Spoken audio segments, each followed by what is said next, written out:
I'm live. I'm live. Hold on. Let me get myself situated.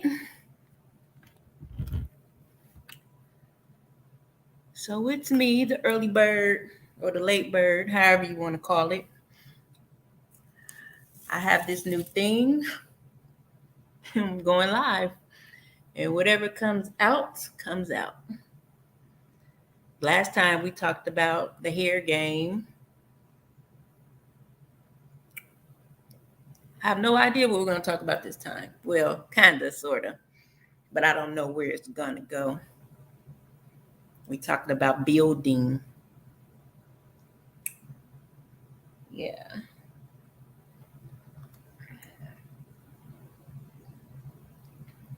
Let me get some stuff together. I know this is like crazy, but guess what? I'm Meek, and this is what I do. I will go live, and like I teach in my classes, the show goes on, whether it's 1, 21, 51, or 2001. I'm going to sit here and present. So if anybody is catching the replay, I hope you pick up something from this stream. I hope that everyone is having a good morning. I'm assuming everybody is in the morning time. And if you're not, whatever time of the day it is, I hope it's good for you. I would ask you to like and share, please. Subscribe if you haven't. I'm not new here, but I'm starting over. I've been here for a long time. It's a new day. Formerly this was mostly a hair page. It's still a hair page, but it's a little more than hair now. This is my life, basically. I think I explained in my other live that there's no telling what you'll get here, It's going to be all positive, I can tell you that. But you may get, like I said, you might get me doing hair, discussing something with a client, having a good old conversation. Or you might get me just being silly. Where's the thing? Eating some food, dancing. I don't know. It's going to be a lot of planned things, but it's also going to be a lot of spontaneous things. And for me, that's living. That's definitely living, just doing whatever it is you choose to do. So the title is A Diamond in the Rough, Building When It's Tough. Oftentimes I talk about things that I may ponder upon during the day. I have one of those minds where my thoughts are here, there, everywhere, up, down, all around. One might call someone like me complicated. Hey, whoever that one person is in the chat. But for me, I'm not complicated. I might be a little complex, but that's me. The levels that I have in my mind make up my character, my thought process. I think things through, sometimes probably more than I need to, but at the end of the day, it generally keeps me from making those unwise decisions or foolish mistakes as many of us may make. I don't think anybody's trying to make foolish mistakes, but it's a blessing and a curse to be a thinker, overthinker, however you want to look at it. Sometimes when you overthink, it'll save you from yourself or from a pitfall. But then there's times where overthinking will hinder you because you don't take that step that you need to take, or you don't make that move when you shoulda because you're sitting there thinking. I have friends that have to think things through, and it has to make logical sense. And that would be the spontaneous part of me, because a lot of times things don't have to make logical sense to me, because I believe that when I do something, it's an idea given. What in the world is this popping up? It's an idea. Hey, whoever that is, I can't see anybody. Y'all can say hello. I'm friendly. But I believe that God gives us ideas. He gives us strategy. He gives us formulas. So, like I said, sometimes things don't have to make logical sense to me. I'm not the one that's going to say, well, I'm about to do this. I may research something, but that's not the end all to be all that I'm not going to do it. I don't know how to explain it. I think I said it the last time. If I'm going to do something, I'm going to jump. Okay, let's say I'm in an airplane skydiving, I'm going to jump and then reach back and grab my parachute. A little bit of a daredevil, I suppose, but I'm never scared. You know what I mean? Like, what's the worst can happen? Especially if I'm not doing anything life-threatening or illegal, I'm never scared. And I try not to do anything illegal on purpose or on accident. But anywho, in my 5 million thoughts today, there's a lot of construction going up around where I live at. My actual apartment that I'm living in now, I am actually the first person to ever live here. It was a new construct. And I used to live in a place where it was chaotic. And before I decided to move, I would leave my home because I didn't have any peace because of my weird, crazy neighbors. And I would go to this hotel like every other weekend just to get a peace of mind, because the lady above me had like 4 kids, and it was all bad. It was all bad. So I would go to this hotel, but depending on where I was in that hotel, like my room was situated, I would look out the window and I would see this new construction going on. And as it went up, I would be like, man, those apartments are going to be so nice, never thinking in a million years that's where I was going to live. But nevertheless, I was watching them build my future home. So being in Charleston, South Carolina, I've been here 15 years. And I think about 8 years ago, they started building up a lot around here because there's so many people moving in, so many different businesses and things like that are hiring or that transfer people here to run things. So they were building like a lot of roads because there was not a lot of roads to handle the flow that was coming in, So there was a lot of roads being built. There was a lot of storage facilities. It was the first thing that seemed like it started going up. Then you had the apartments. Then it was like neighborhoods. Even where I live at now, I would drive through where they were building up. Like I remember driving through here and it was just framework. And when it's just a framework, you can't see fully what it looks like. You have an idea. You know that there are houses or homes, but you have no idea what those houses or homes are going to look like. And I would just drive through this neighborhood. Like some of them would be completed, some of them halfway, and some of them were literally just the frame. And I began to be fascinated with things being built because everywhere I looked, things were being built. And I would always try to apply that to my life. What does that mean in my life?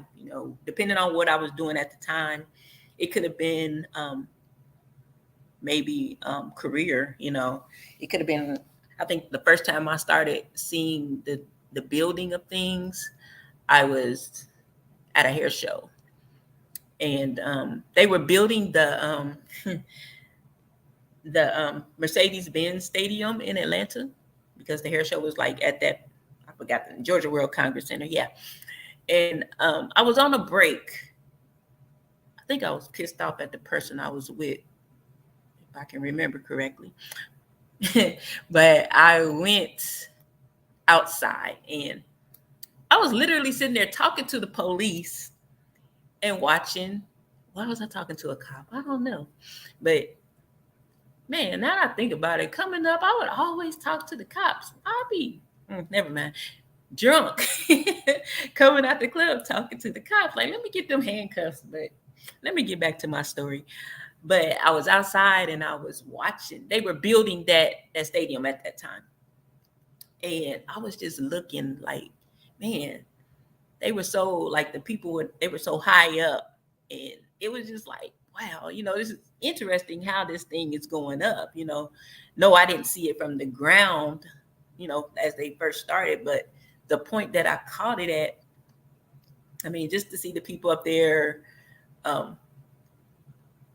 doing what they do, knowing that in a few months, this building was going to be what it is today, where they're playing football at or having concerts or whatever they do out there. I don't know. But yeah, I was watching that go up. And I remember sitting in the hall and I started to just write. And I was writing this whole thing about building and foundation. And ain't no telling what I was going through. Just, I guess life has its way of doing things, and we're continuously growing. We're continuously going through things. So I'm pretty sure it was something like that I was relating it to, just as I do today, but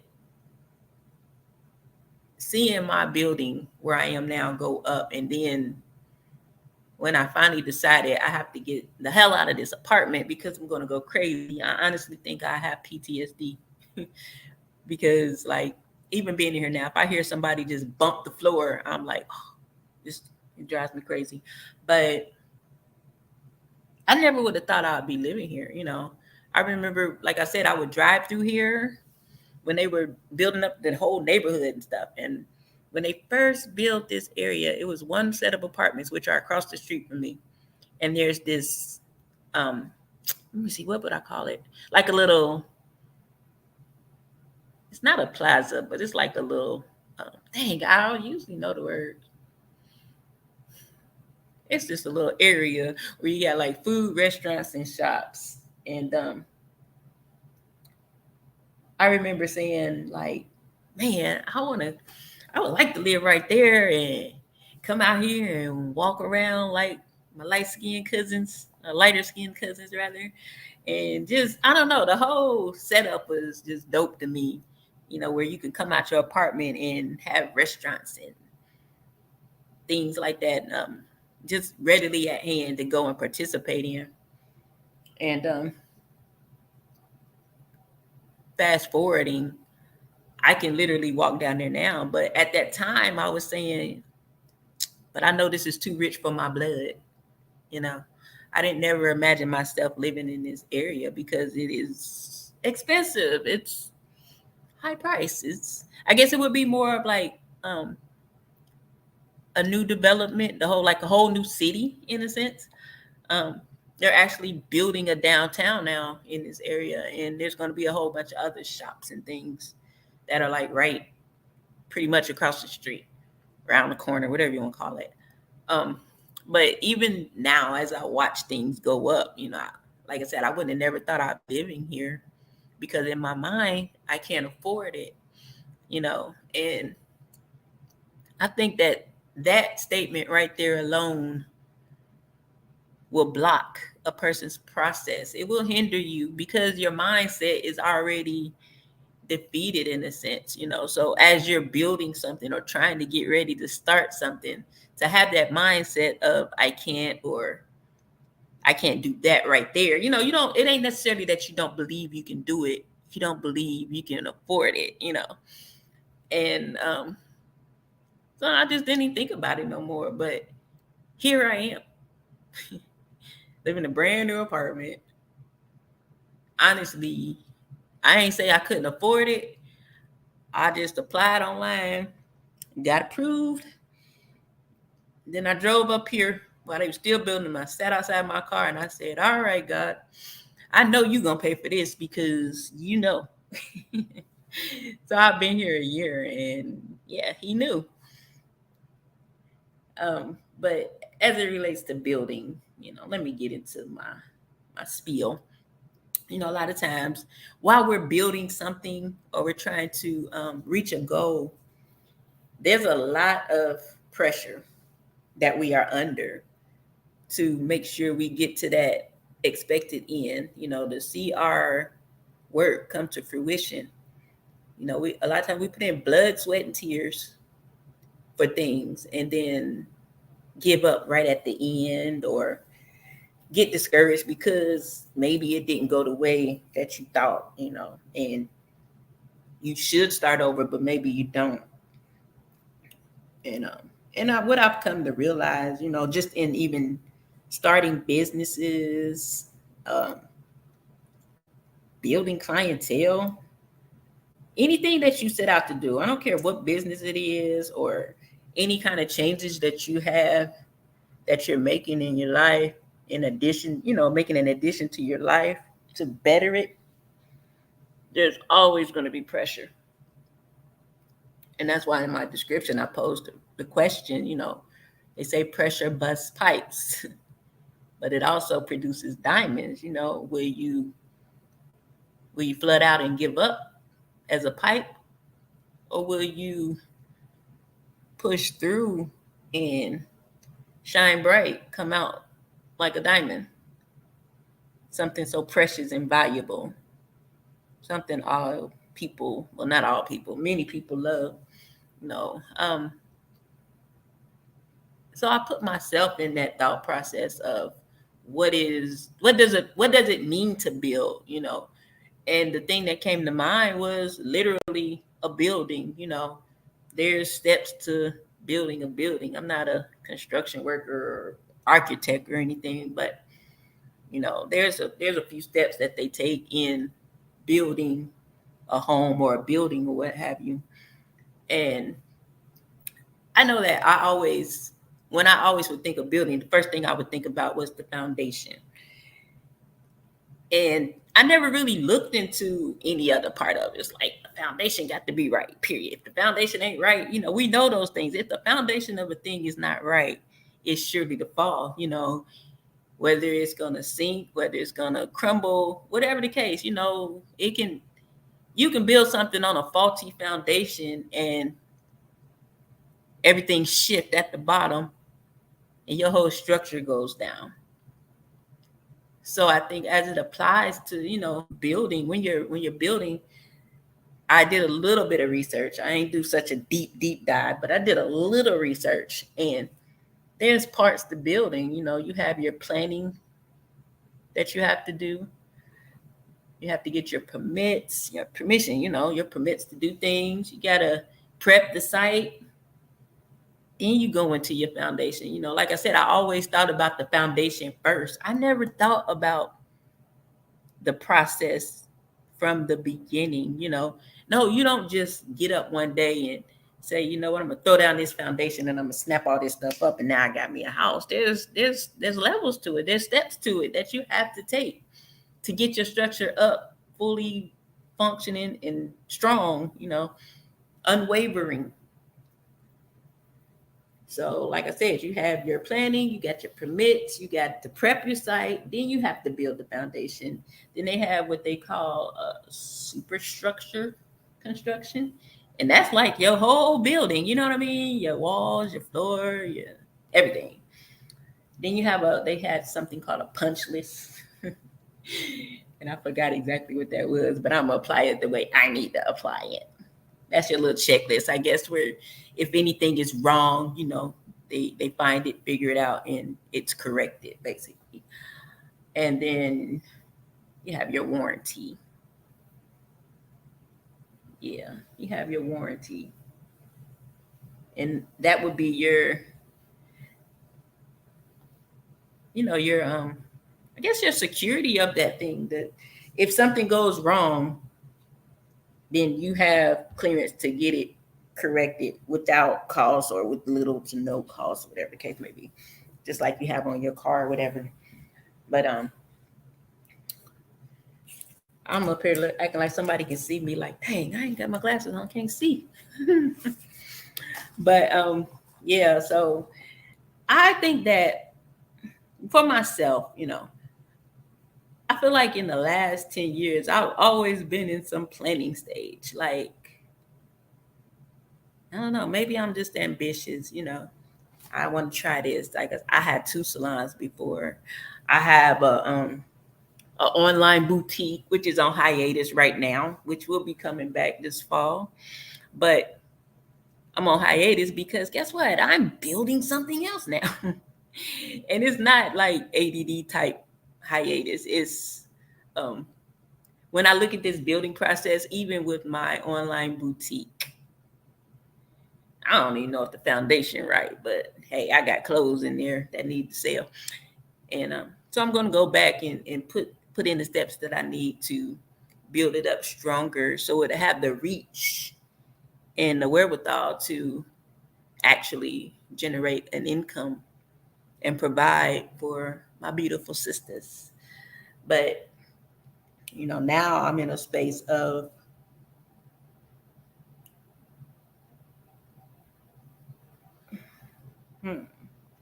I'm in a space of having to get ready to move from my brand new apartment. Yeah. But, as I get ready to move, I'm going to apply the principles of a building so that when I get to my destination, I'm not on a faulty foundation. I'm not going to leave out those steps that I thought I knew about a house, back then. I thought I knew how to build a house when I really didn't. But now that I've built multiple faulty structures, I know better. As I like to say, I know gooder. I know that there's nothing that I attempted to build or built that I've had to maybe close or revamp or redo that is a mistake or I regret, because everything we do, only thing that would make it a failure is not to do it. Yeah, sometimes we do things we shouldn't do, but even in doing things that we should not do, and that's not saying I shouldn't have did something. What I'm saying is, even in doing something we should not do, there's a lesson. There's character building lessons in anything we do. So like I was saying, I'm going to be relocating. So I have to apply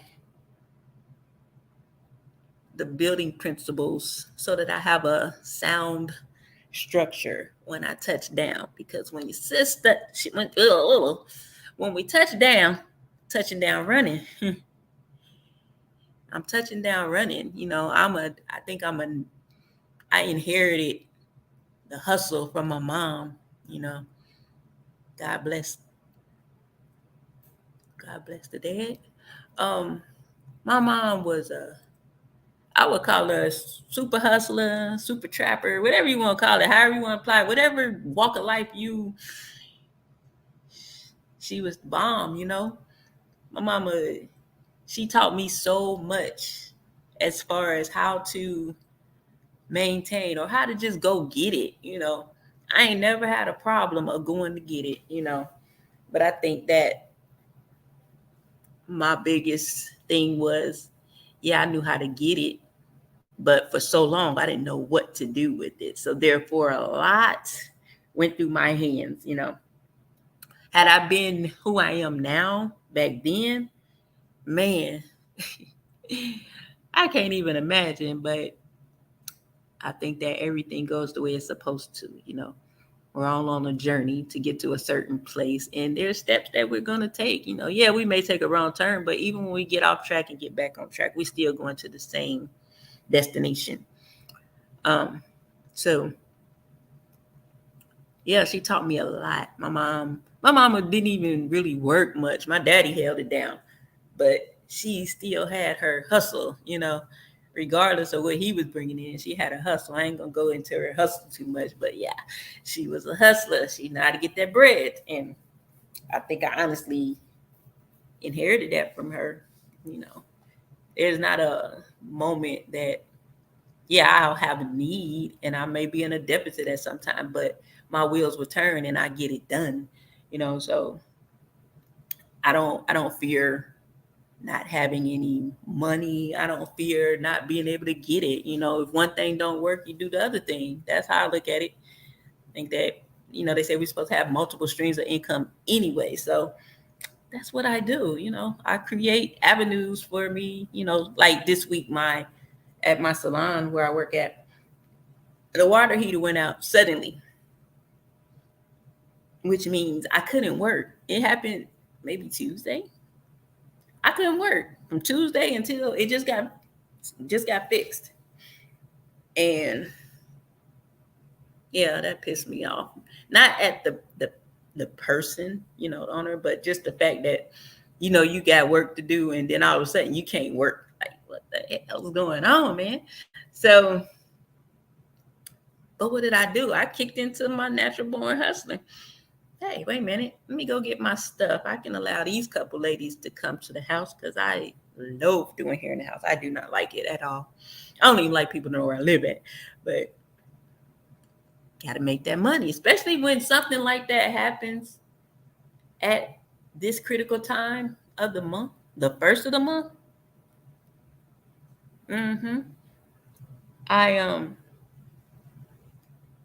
That's another reason why your foundation got to be sound, man. For things like this, with everything that's been going on in this world, since COVID,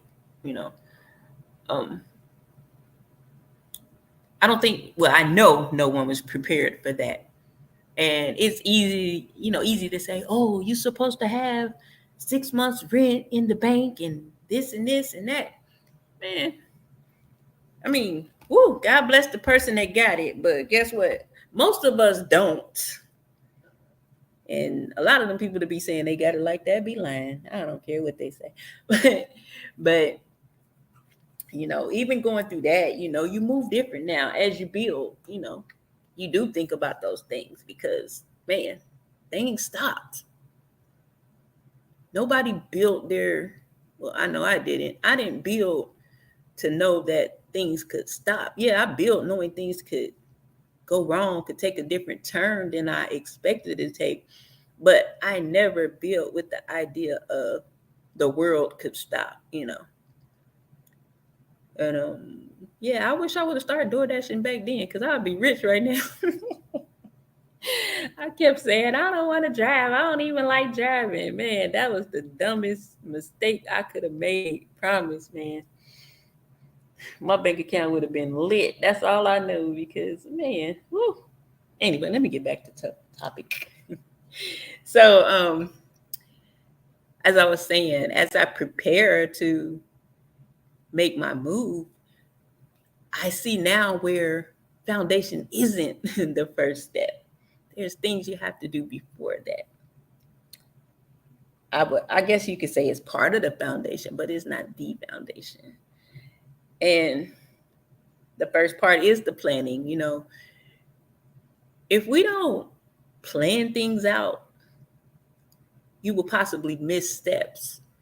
And I don't want for anybody to, take for granted that you must plan some things out. You got to write things down. You got to research. You got to find out how some things work.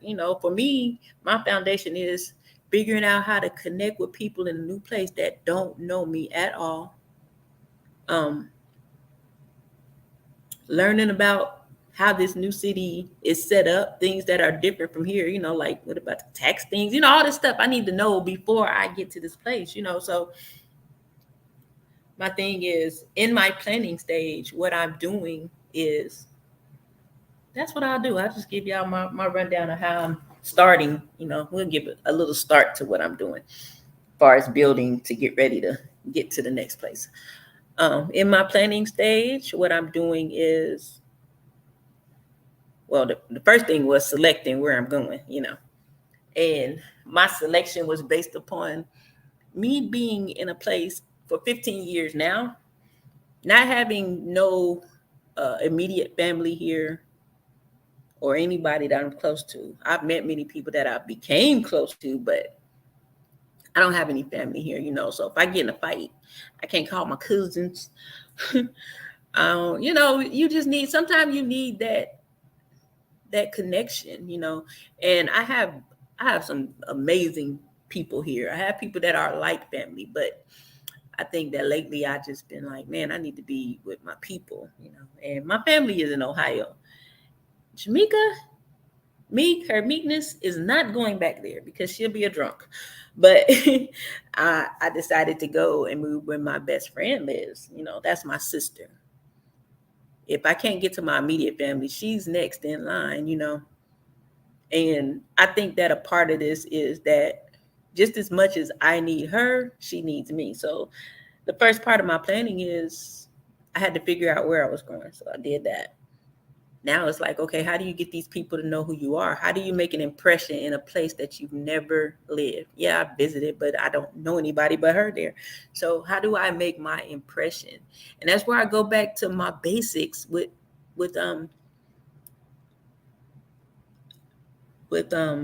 growing a presence in building a clientele. So I got two parts to build. I got to build a clientele, and I got to build a whole thing to get me somewhere and get a new home and get started.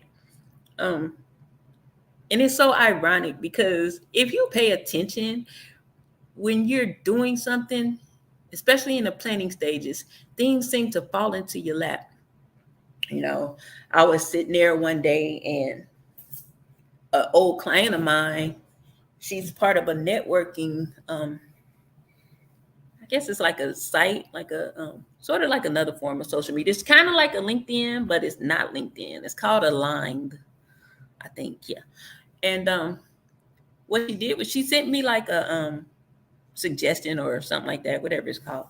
And when I went on there, I'm looking and I see people that are here, and I'm like, I don't really want to link with people here. So boom, automatically I thought about it. I called my friend, like, what's the address?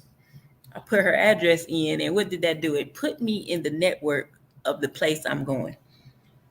That right there is a huge part of my plan. You know, when I say I need to make an impact and make a presence, man, the way this thing is set up, it's like you can connect with other businesses.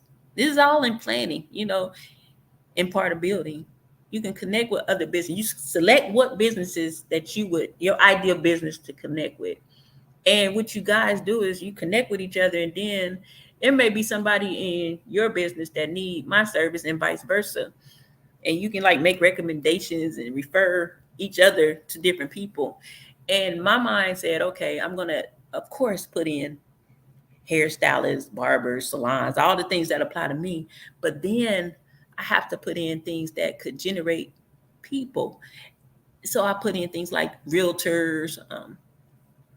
What else did I put in? Just anything that I can think of, which I will, as I go, I will continue to add things as they come up. I think I put like hospitals, colleges, things like that. Because my strategy is that if I connect with businesses that handle a lot of people, like for instance, the realtor, they deal with a lot of people. They're selling houses to people, and I'm certain because I have a friend that's a realtor. When people move to a new area, they want to know about where they can get different services. You know, where's the dry cleaners? What are the schools like? What's the nearest barbershop, beauty salon? So if I get a realtor in my pocket, like I'll touch down right there and be like, all right, you do real estate? Boom. Let me give you a complimentary hairstyle. And so when she's out here showing these houses, these ladies that are moving here are like, damn, who did your hair? Damn, I need that pixie. Now, boom, she give her my card. Now when people start coming to me, get the hair done, guess what? Yeah, I just moved here. I really want to buy a house now. Oh, I got somebody for you. Boom. You know, so that's all in my planning. It's a strategy to get connected.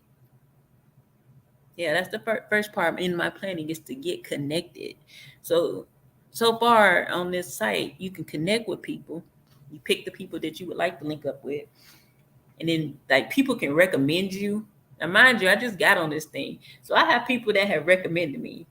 And because I got 5 recommendations, now I'm highlighted on this site.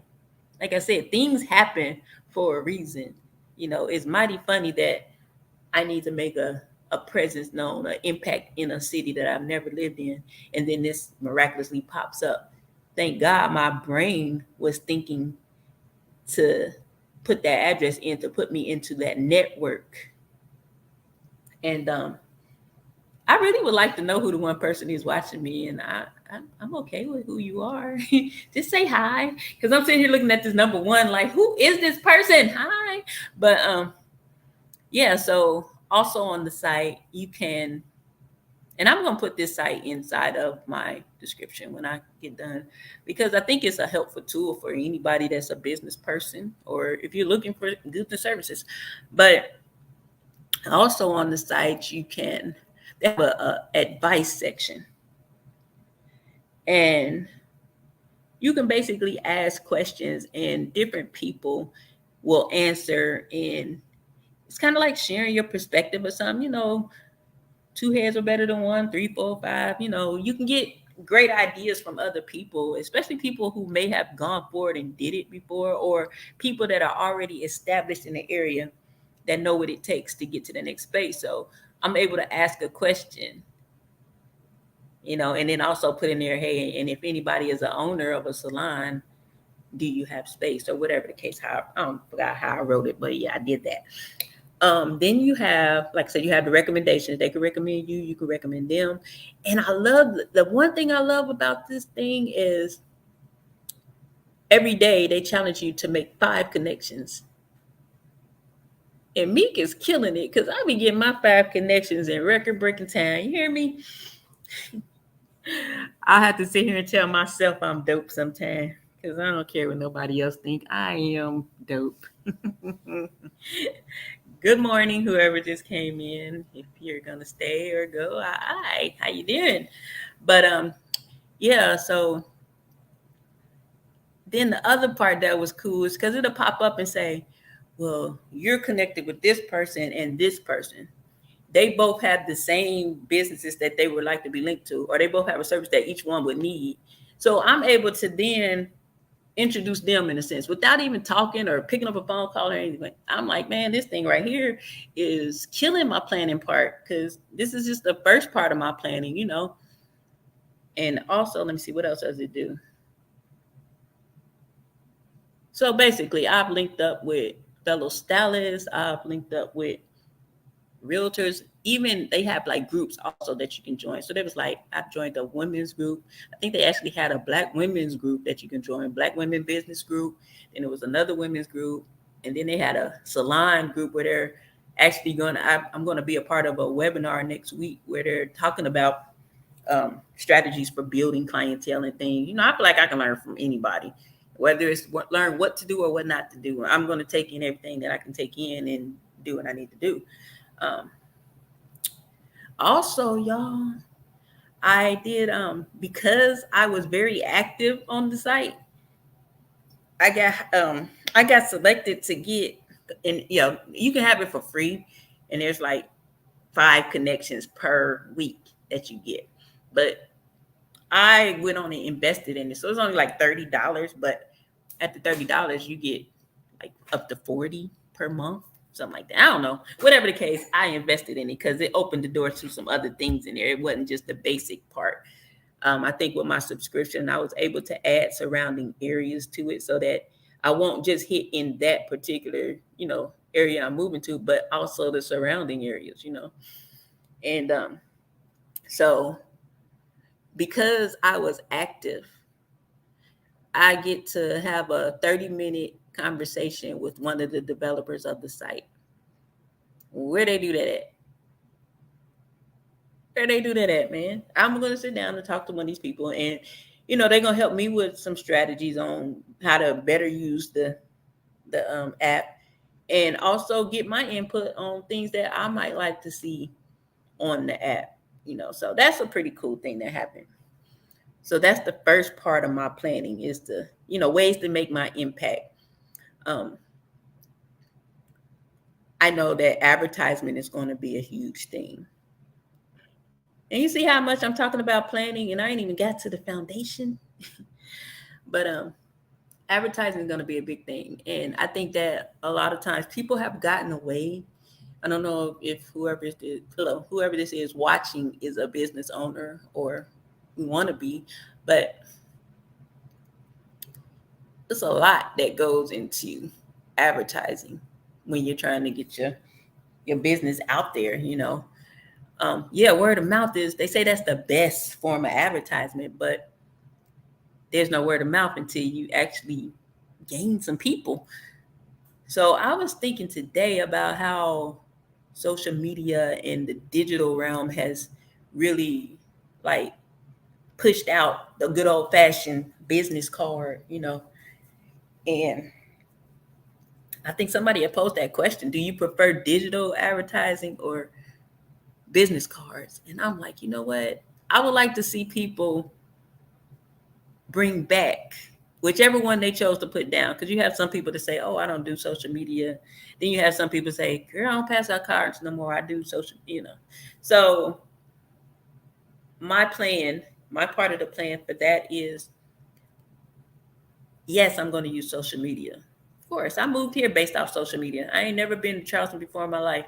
I moved here because I met somebody on social media that wanted me to work in their shop. I came and I did this shit. I did well, quickly. But of course, I'm going to use social media. But I'm going to get back to the basics. And I think that's a huge part in planning too, because sometimes we forget the basics, you know, even like with hair cutting. I'm a self-proclaimed beast with them shears and clippers, period.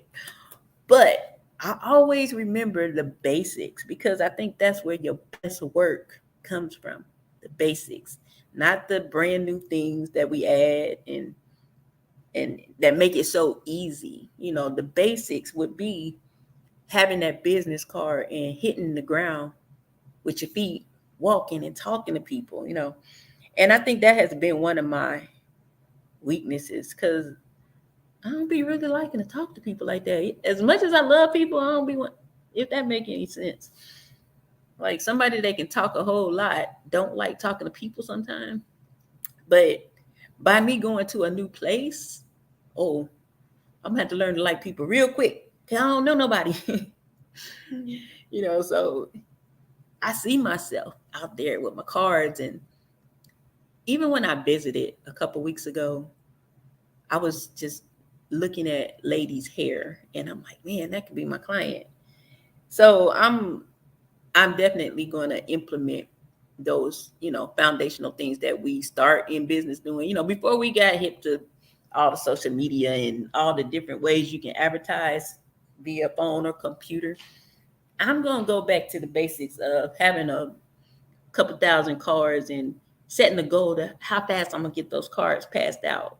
And I tell you, when I used to live in Cleveland, I worked with a guy that pushed me to hustle. I ain't have no clients up there either. I ain't know how to arch eyebrows, but I learned real quick. Why? Because there was two men I was working with, and neither one of them did eyebrows. And what I did was learn how to do eyebrows real well. I guess I knew how to do them. I just didn't do them. Never did them. But I started my clientele doing just eyebrows, and then I had the bright idea. Well, I'll leave that. I'll say that for later because it's part of my plan. But I'm excited to go out and introduce myself and use my little pickup lines, how I get clients. Because one thing I don't ever want to do is,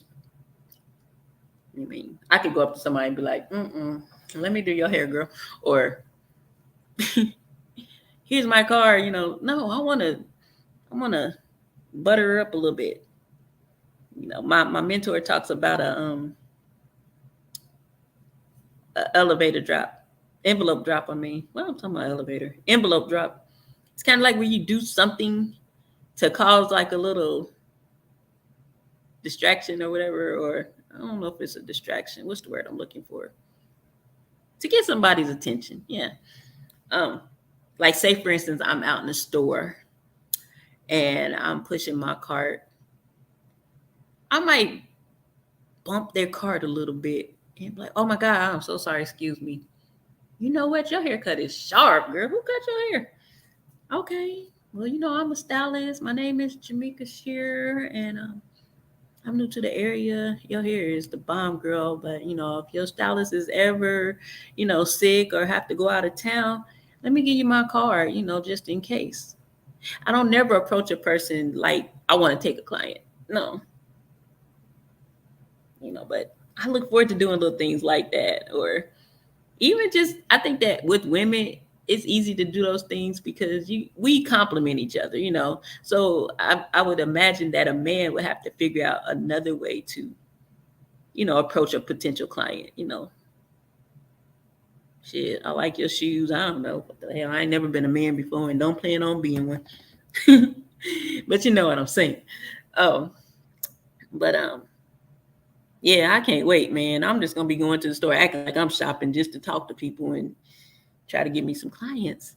Another thing that I'm going to do, which I did in Cleveland, like I was saying, I was doing eyebrows, but I began to do complimentary hairstyles. And I would set a goal for I'm going to do this many for the year.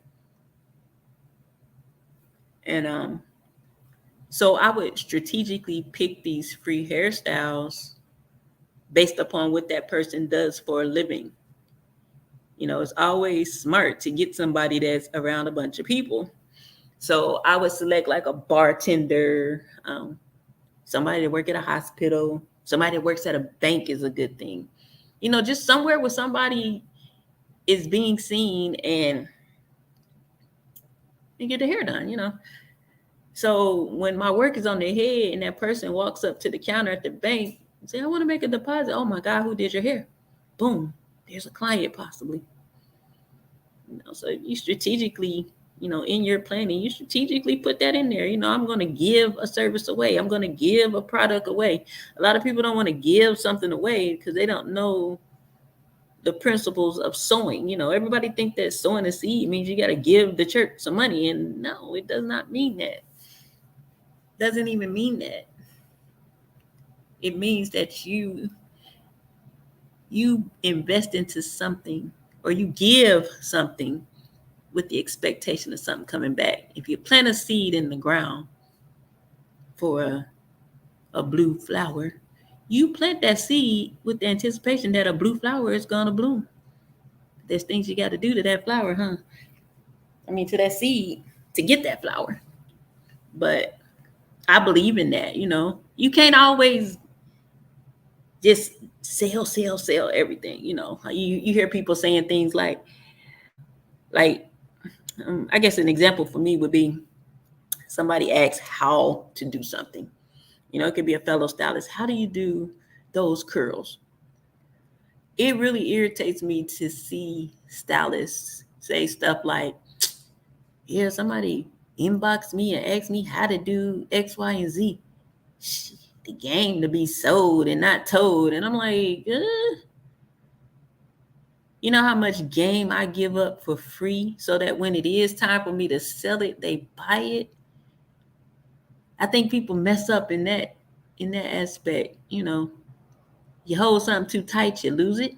You can't breathe, smother it, kill it, No, I'm not about to show you step by step everything, but it doesn't cost me anything to give something. It doesn't cost me anything to say, let me do a little 30-second video to show you how I'm using my flat iron. You know how much appreciation, because as soon as I drop that class online and say I'm doing a what's it called? A Zoom class, it's $200. That person that I took that 20-second video for, that I didn't say, oh, the game is, she gonna buy that ticket. She gonna be in that class. Now she gonna get the whole thing. That's another thing I'm implementing. But in my planning, I do plan to do the footwork, get out here and meet some people, It's scary, but I'm ready. You know what I mean? So we got that aspect in the planning, advertising, and then my website building. And another thing is learning your way around a new place. Like I said, I visited a few weeks ago. And I was able to, the fact that I DoorDash was beneficial to me, because instead of me just walking out there, getting in my car, driving and not knowing where I'm going, I turned on my DoorDash. I didn't, if I would have made a lot of money, I would have been happy as hell. But I didn't set out with the intentions of making a lot of money. I set out with the intention of allowing those orders that came through provide a way for me to navigate around this place and just kind of get a feel of the roads. And I think that's also in the planning. You take those visits to see how it is before you decide or before you get there. You go and fill out your territory and figure out where you want to be, because there's many areas you can land in. So, I use that opportunity to DoorDash and kind of get a feel. I went to a couple different, small cities in the area, and I have the one that felt good in my heart. So now I'll target in on that and start to, kind of build around that place. In my planning, I'm looking for my apartment. What do I need to do because I'm not going to have a job I'll have DoorDash, but, hopefully I'll have a spot in the shop when I get there. But if I don't, I have 90 days. That's what I'm giving myself. That's in my planning, 90 days to get my place. And so once I get there and, figure all that out. But like I said, those early visits are part of your planning. You figure out where you want to be, how it feels to be there, and all that good stuff. Make sure you want to be there before you go. And then, let me see, I would say, you figure out what's going to be needed. By me not having a strong clientele yet, I can now say, okay, I'm looking to live here. The average rent is this. So what would I need to do in this 90 days to make sure that when I move, that I'm able to move in that place, and once I move there, that I can maintain it. I know off rip, because I drive, I know what I can do in a week. But me, I'm like this. I want to be like a Jamaican when I get there. I think that's what it is. Them people that do a whole lot of stuff working. I want to go in and whatever I can do to make that bread, I'm going to do it until I build that clientele. And everything that I do is going to contribute to me meeting people and potential clients. But I told you I'm a hustler. That's what I'm going to do. So it's like you got to plan for your finances. I know I'm going to pay this much rent, so I got to be able to do this to maintain. And then let me see what else is in my planning process. Yeah, making a presence, an impact, getting to know people, figuring out the way I'm going to get my clientele as far as advertisement, figuring out what area I want to live in. I don't have no kids, so I ain't got to worry about the school stuff. Well, I got kids, but they old as hell. And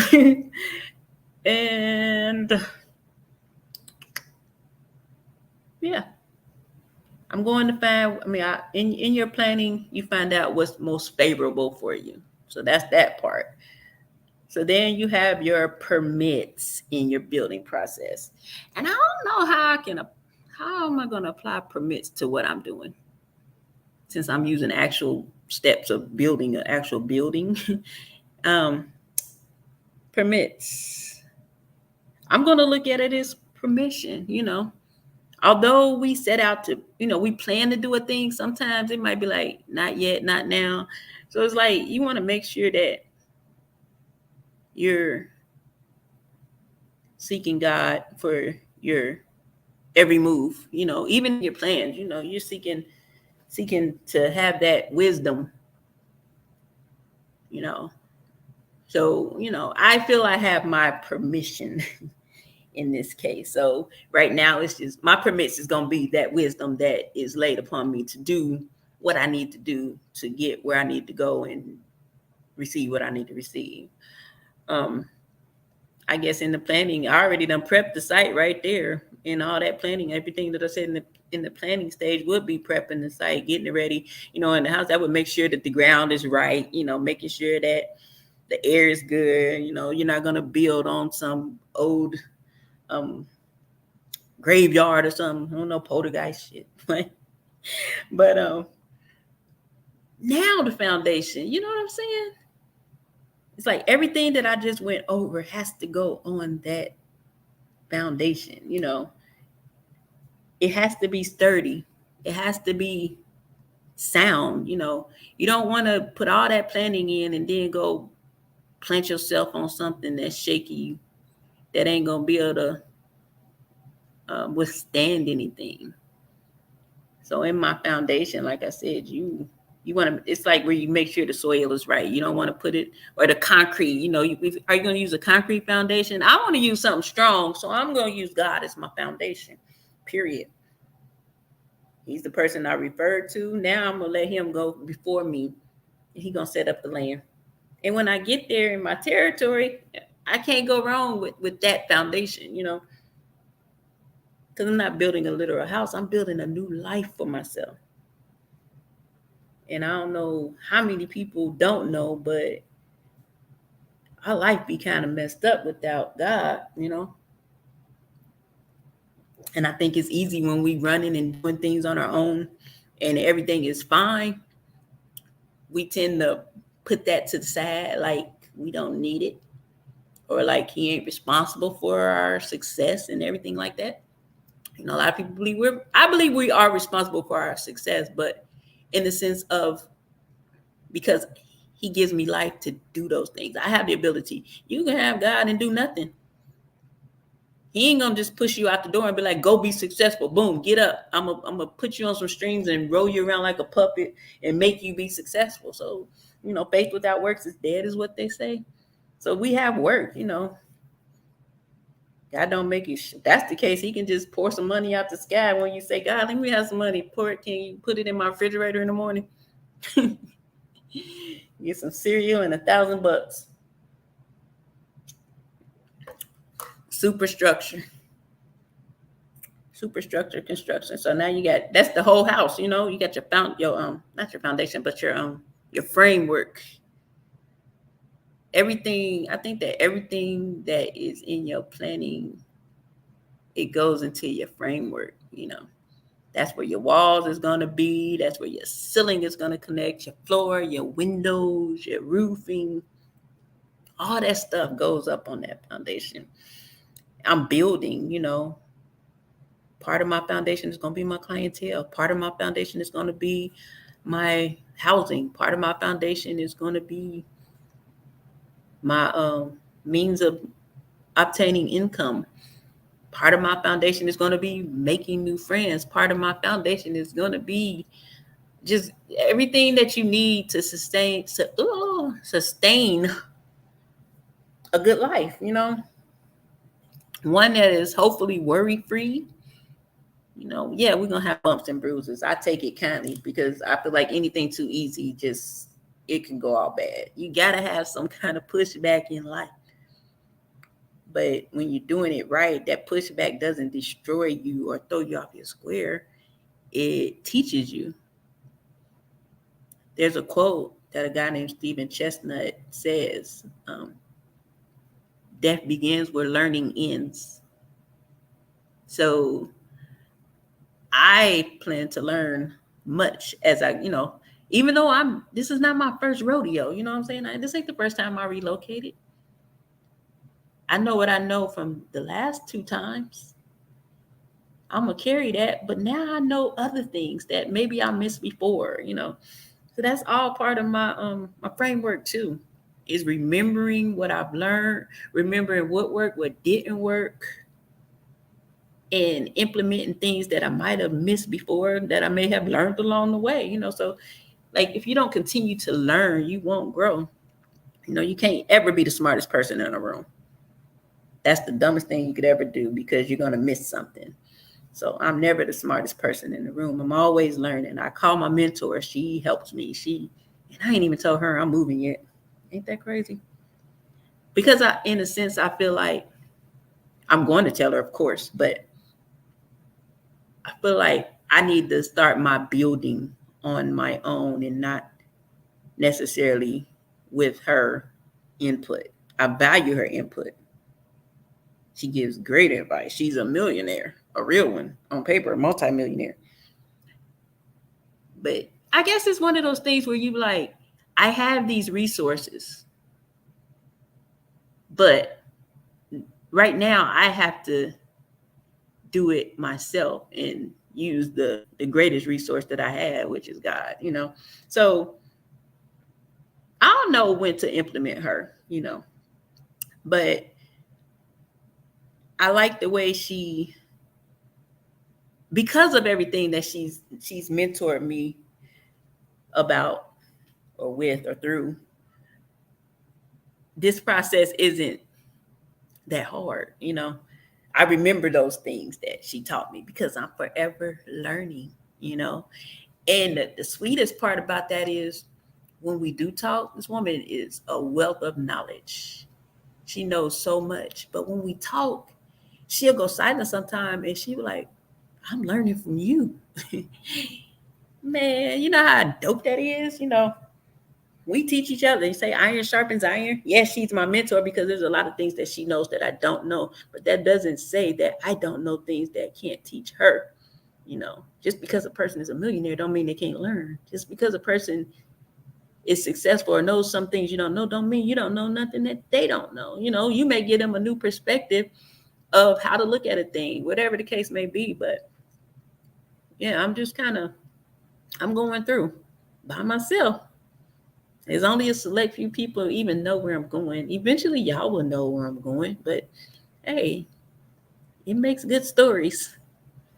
I want to journal and like chronicle my move, you know, like really show as I go and get to those places or whatever.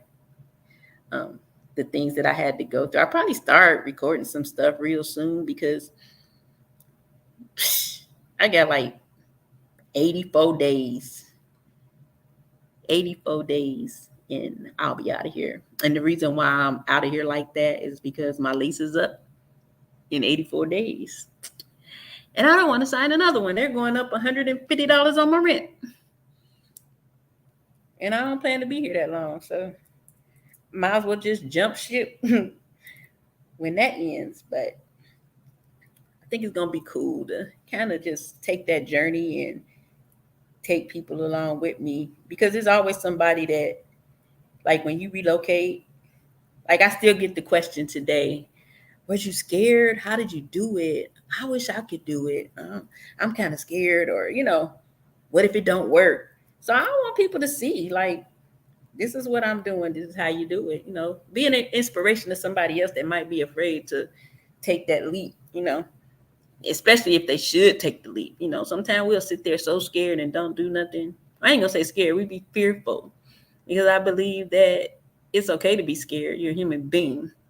Of course, we get scared. Somebody jump out from behind a bush and you don't know they're there, and they say, "Boo!" You're gonna jump. You're gonna be shaking. You're gonna be scared. But to be fearful means you know, fear paralyzes us. If we are operating in fear, we tend not to move. We tend to be stuck. Even though we know we want to do something, we won't because we are operating in fear. And you know what the good books say? God does not give us the spirit of fear. So I will say, I'm a human being. I get scared all the time. I'm scared as hell, but I am never fearful, ever.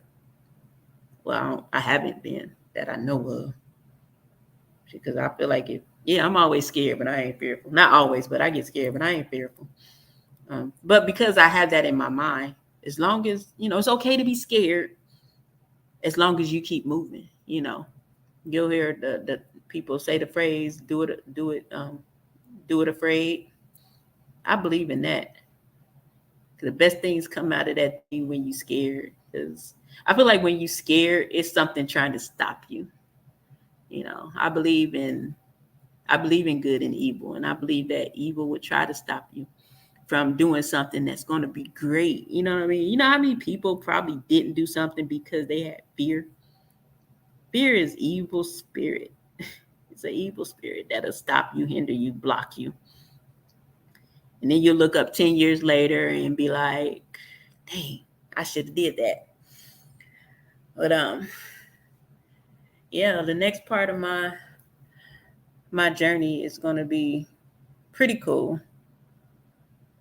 Pretty cool. So I think we have the the warranty, like I said.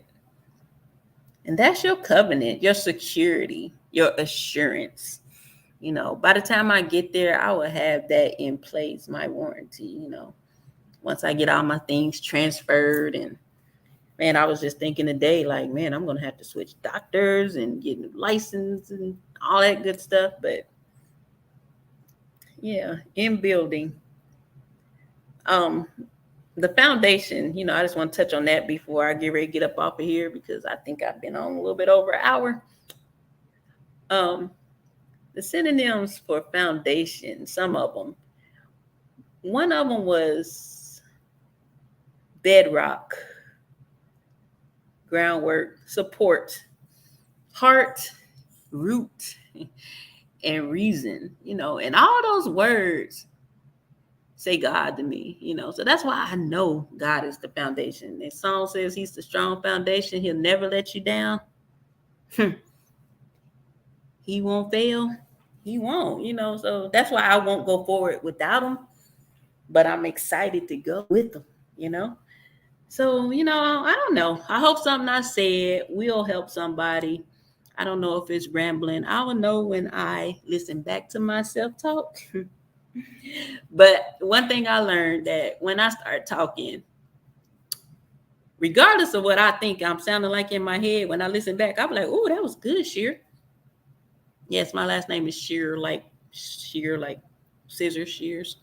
And it's so crazy because coming up in the hair industry, when I would sign up to do like shows or classes and things, and I'll put my name, Jamaica Sheer, and they will call me on the phone and say, hey, Miss Jamaica, no, I would say Meek Sheer. And they'll call me and say, we need your full name. I'm like, oh, Jamaica Sheer. But I prefer to be called Meek. No, we need your real last name. And it just gets to the point where I tell people, like, that's my dad's last name, Shearer, Shearer. How ironic. Quick story time. When I first moved to South Carolina, I put in our last name on TikTok, and I saw all these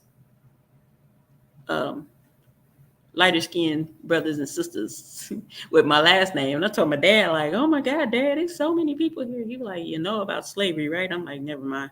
But I actually did a check, like through an ancestry thing. I ain't pay for it. I should one day. But the portion that I was able to see showed me that our family ancestry started in Scotland and Ireland, something like that. And I learned that surnames, which is our last names, usually reflected the family business or a career. So it was like the Shearers were formed from a family of sheep shearers. And they migrated here to the United States, to Pittsburgh, I think it was. And many of them became barbers, which was my dad, which was my grandfather. And then they migrated down to like Kentucky and things like that. And most of my family is rooted in Kentucky. They started off in Kentucky, but there's so many of them that actually are hairstylists and barbers. And so I think it's so dope that I was able to find out that little tidbit and realize, you know, when they say it's in my blood, I believe it's a real thing, you know. So, you know, do a little fun fact check on what you do and see if it's prevalent to your family history. You'd be surprised, you know, what's in your bloodline. So I'm not going to stay here any longer. I did my show to my 2 that came through. One day it's going to be about 500 on here, because that's what I'm going to speak into existence. And it ain't going to take long. I wish it was back in the day when I was already monetizing everything. They changed some stuff up with social media, with YouTube, and it took the monetization away, or what is it, AdSense or whatever it's called. But nevertheless, it's been real. I'm surprised I talked this long, but that's what happens when you are full of passion and purpose, you know. You can sit and talk about what you love for a long time, even when nobody's listening. At least I wasn't talking to myself. I was talking to the computer screen and that one person right there that wouldn't say hello to me. And the other one too. But anyway, let me get off of here and take myself to bed because I have been up since forever. I know I'm probably not going to sleep, but that's all good. I thank you for listening. Anybody catching the replay, drop a comment, subscribe, share it. If you got something out of it, let me know what you got. I appreciate you so much. I love you guys. Bye-bye.